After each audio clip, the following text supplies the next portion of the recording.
Also, this lady, it's not just the pain. You can see that she's depressed now, sadly, but also because his posture with the gravity, she's also getting depressive posture straits. Yeah. So now we're seeing the link between the alignment, mental well-being, digestive. We're seeing now, unfortunately, there's a link between everything. I think the good thing for people to understand is as well that, like you say, when we place stress on a joint, it deforms, it lays calcium down, it gets inflamed, all of those factors. But if we take that stress away, the joint will actually start to reverse some of those over a period of time. But if you take the stress away, the inflammation goes, the pain goes, but also those changes will slowly start to reverse. Goldthwait was around from 1910 to about the early 1930s, and he actually proved with people with cardiac problems that he looked at the vertebra from the nerve that fed the heart, and he noticed it had deformities to it, to what we call the neural canal, where the nerve passes out, where the blood passes out, and they were deformed in that state.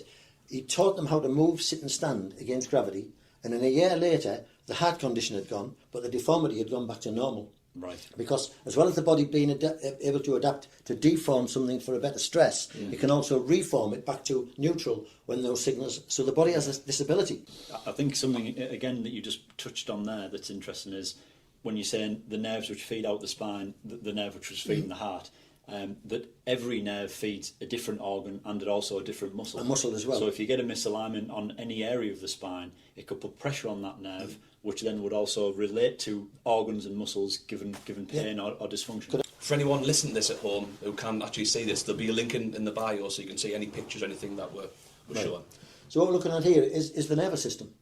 Obviously operating from the brain. The brain is the central control, controls everything, controls posture, controls physiology, chemistry, all the biological functions of the body, movement, nerves, incoming messages, outgoing messages, all of this.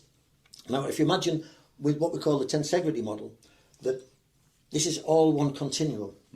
So basically, if I was to pluck the shoulder like this, then that would also, like in a full bodysuit, start to make the toes on the opposite side go tighter. Yeah.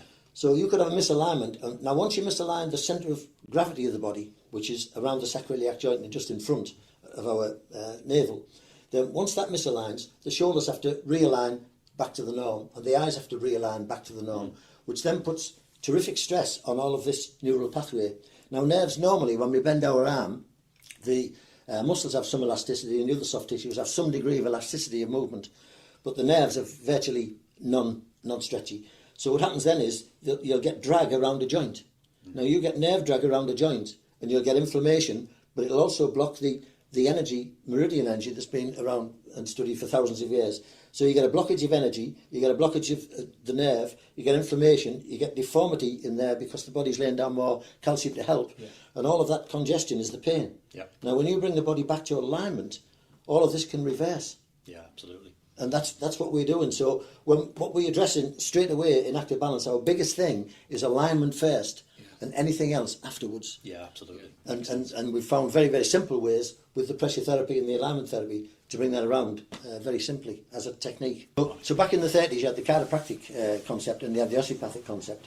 And what chiropractic and osteopathy do is realigns joints. And to some degree balances the ligaments, soft tissues and muscles. So basically it's a musculoskeletal therapy. But it doesn't address the deep facial lines.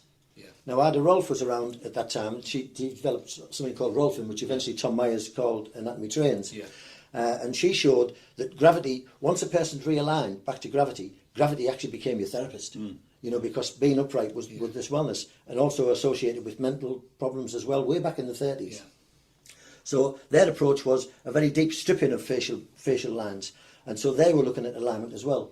And so that's the difference between one result.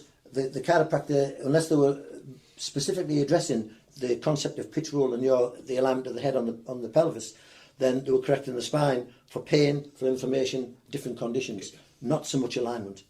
Whereas Ada Rolf's was alignment in keeping with the concept of Goldthwait and used the deep facial plane. So she was the innovator of that. So then you've got to start looking at those